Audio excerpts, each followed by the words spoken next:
इस कहानी का उद्देश्य किसी की भावनाओं को ठेस पहुंचाना नहीं है, बल्कि मनोरंजन करना है। इसे अन्यथा ना ले। आह, हम्म, आह है। बहुत अच्छा लग रहा है। अंकल को बहुत मज़ा आ रहा था। थोड़ा ज़ोर से और ज़ोर से। मुझे बेहद मज़ा आ रहा था और सर को भी। मैंने कहा, अंकल, मॉम को कुछ मत बताना। कहानी बहुत ही इंटरेस्टिंग और रोमांटिक है दोस्तों। इसे बनाने में बहुत मेहनत लगती है। अगर आप चैनल पर नए हैं तो चैनल को सब्सक्राइब ज़रूर कर लीजिए। हेलो दोस्तों, मेरा नाम अनवी है। मेरी उम्र 23 साल है। मैं अपने माँ बाप की इकलौती संतान हूँ। पापा का बड़ा सा बिजनेस है। मम्मी भी कभी कभी पापा के ऑफिस जाती हैं।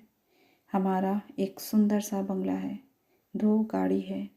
कारों को रखने के लिए एक बेसमेंट है। एक ड्राइवर अंकल मेरे और मम्मी के लिए हैं। मेरे ड्राइवर अंकल एकदम अलग हैं। ड्राइवर अंकल कुछ अजीब सा व्यवहार करते हैं मेरे साथ।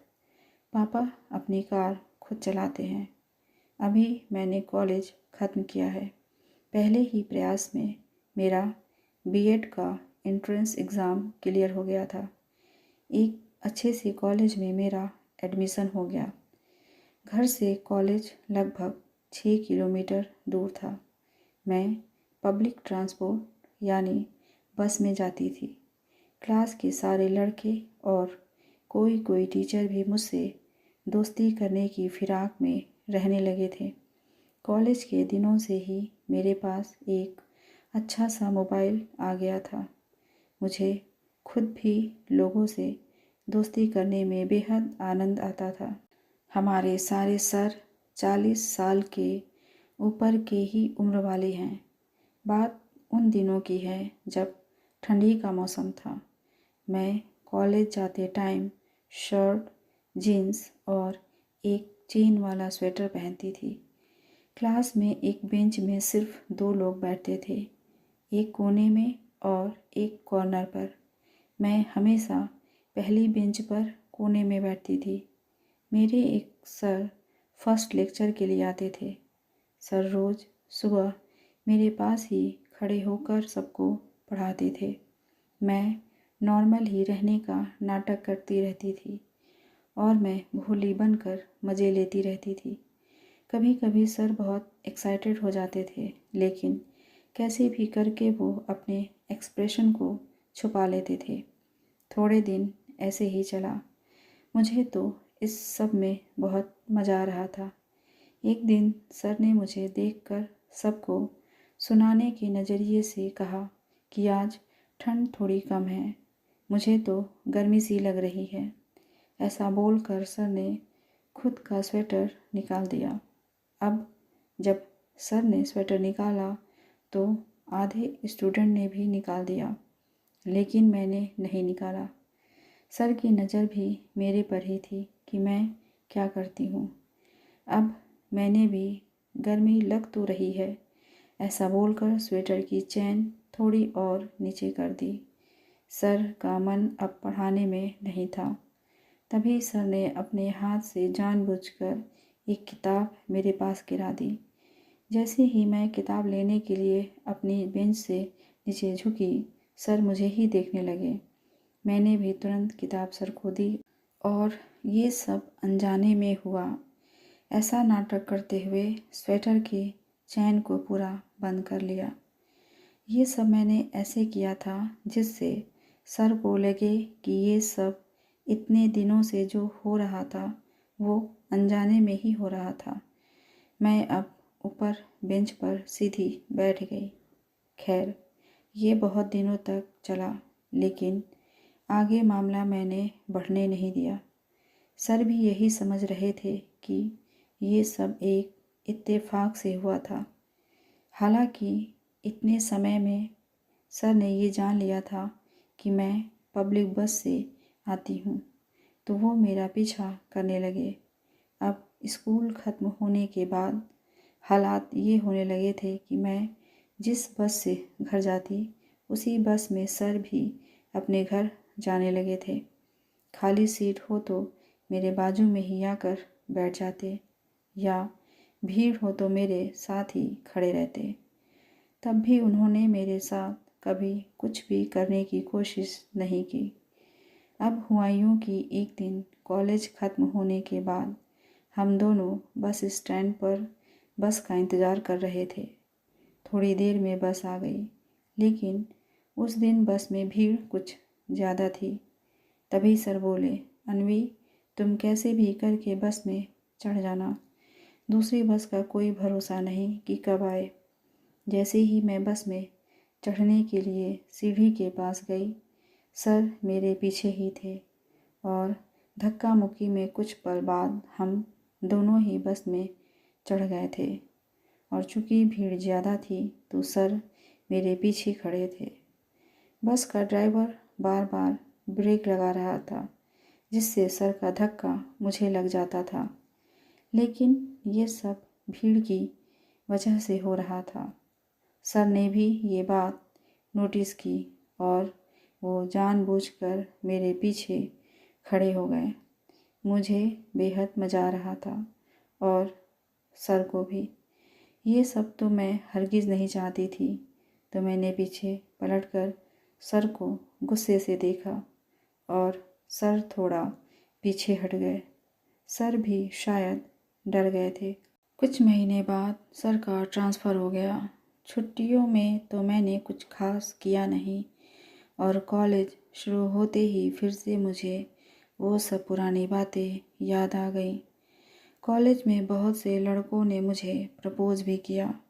मैं किसी को हाँ नहीं बोली, यहाँ तक कि मैंने किसी को अपना नंबर भी नहीं दिया।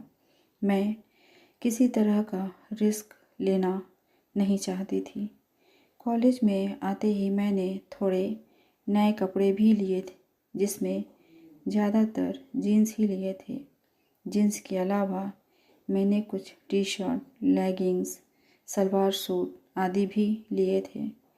एक दिन ऐसे ही मैं कॉलेज से आकर पढ़ रही थी, तभी मम्मी ने कहा, चलो थोड़ा घर का सामान लेकर आते हैं।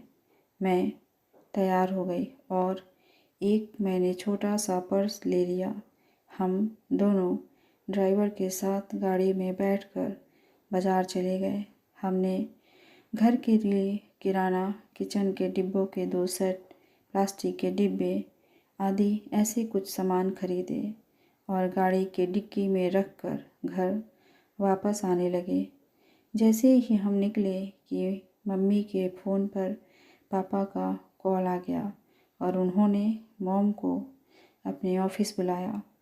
मम्मी ने मुझसे कहा, तुम और अंकल घर जाओ और हाँ, पीछे ही बैठना, मैं ऑटो से ऑफिस जाती हूँ। वो ऑटो में ऑफिस चली गई। अब मैं और ड्राइवर अंकल गाड़ी में घर की ओर जा रहे थे। तभी मेरे दिमाग में एक आइडिया आ गया। मैं अपने ड्राइवर अंकल के बारे में बता देती हूँ। उनकी उम्र 50-55 के बीच की रही होगी। मैं उनको अंकल और वो मुझे छोटी मैडम कहकर बुलाते थे। मुझे जो आइडिया आया था उसी के मुताबिक मैंने सोचा, क्यों ना अंकल से गाड़ी रुकवा लूँ और आगे की सीट पर बैठ जाऊँ। अपने आइडिया के मुताबिक मैंने रास्ते में ड्राइवर अंकल से एक कपड़े के शोरूम के बाहर गाड़ी रुकवाई और एक कपड़ा देख कर आती हूँ, ऐसा बोलकर मैं अंदर चली गई। अंदर जाते ही मैंने एक ड्रेस खरीदा और अपने पास एक छोटे पर्स में डाल ली और बाहर आकर गाड़ी में आगे बैठ गई। गाड़ी में बैठते ही ड्राइवर अंकल ने गाड़ी घर की ओर ले ली। इसी बीच 1-2 बार उनके हाथ मेरे जांघों को टच कर गए। जब भी मेरी नज़र उनसे टकराती वो मुस्कुरा देते। मुझे उनकी नज़रें कुछ अजीब लग रही थीं। थोड़ी देर में हम घर पहुँचे और गाड़ी बेसमेंट में पार्क की। जैसे ही हम नीचे पहुँचे, मैं तुरंत गाड़ी से नीचे उतर गई। मैंने ड्राइवर अंकल को बोला, आप अंदर से डिक्की खोलें, मैं सामान निकालती हूँ। ड्राइवर अंकल ने डिक्की खोली और मैं झुकती हुई सामान निकालने लगी। मुझे मालूम था कि ड्राइवर अंकल भी तुरंत सामान निकलवाने आएंगे और ऐसा ही हुआ। वो भी तुरंत अपनी सीट से उठकर पीछे डिक्की की साइड आए। वो धीरे धीरे सामान निकाल रहे थे। मैंने नोटिस किया कि वो बार बार मुझसे टकरा रहे थे। मुझे कुछ समझ ही नहीं आ रहा था कि वो जानबूझकर कर रहे हैं या कोई और ही बात है। थोड़ी देर बाद तो हद ही हो गई। वो मेरे ऊपर ही गिर पड़े। मैंने जैसे तैसे उनको संभाला, पर ये क्या, उनका शरीर तो तप रहा था। मैं किसी तरह से उन्हें कमरे में अंदर ले गई और अपने बेड पर लिटाया। ड्रॉर से दवाई निकालकर उनको खिलाया। थोड़ी देर बाद वो नॉर्मल हुए तो वो रोने लगे। क्या हुआ, ऐसे रो क्यों रहे हैं, मैंने पूछा। तब उन्होंने बताना शुरू किया कि मेरा भी एक हंसता खेलता परिवार था। तुम्हारे उम्र की ही मेरी एक बेटी थी। मेरा बहुत ख्याल रखती थी। आज उसकी बहुत याद आ रही है, क्योंकि मेरे सिर में सुबह से ही बहुत दर्द हो रहा है। वो होती तो मेरे सिर की बहुत अच्छी मालिश कर देती तो मुझे आराम मिल जाता, पर अब ऐसा नहीं हो सकता, क्योंकि कोरोना ने मुझसे मेरी बेटी छीन ली। कहकर अंकल फूट फूट कर रोने लगे। मैंने अंकल को शांत कराया और फिर अंकल से बोली, मैं आपके सिर की मालिश कर देती हूँ। मैं भी आपकी बेटी जैसी हूँ। अंकल बोले, नहीं छोटी मैडम, आप नहीं। बड़ी मैडम को पता चल गया तो मेरी नौकरी चली जाएगी। मैंने उनकी बातों को अनसुना करते हुए उन्हें सोफे पर बैठा दिया और तेल की बोतल ले आई। अंकल मना करते रहे, पर मैंने धीरे धीरे मालिश करना शुरू कर दिया। थोड़ी देर बाद आह है, बहुत अच्छा लग रहा है बेटा। अंकल को बहुत मज़ा आ रहा था। तुम बहुत अच्छी हो बेटी, अंकल बोले। थोड़ा ज़ोर से, और ज़ोर से दबाओ बेटा, बहुत तेज़ दर्द हो रहा है, अंकल ने रिक्वेस्ट किया। मैं अपनी पूरी ताकत से मालिश करने लगी। अंकल ने आंखें बंद कर ली। उन्हें आराम मिल गया था। मुझे ऐसा लग रहा था कि ज़िंदगी का सबसे बड़ा सुख यही है कि बच्चे माँ बाप की सेवा करें। मैंने कहा, अंकल मॉम को कुछ मत बताना। 10 मिनट बाद हम दोनों अपने अपने काम में लग गए। मैं पढ़ाई करने लगी और अंकल ने गाड़ी साफ़ की। कैसी लगी आपको ये कहानी, कमेंट करके ज़रूर बताइएगा। मिलते हैं अगली कहानी के साथ। धन्यवाद।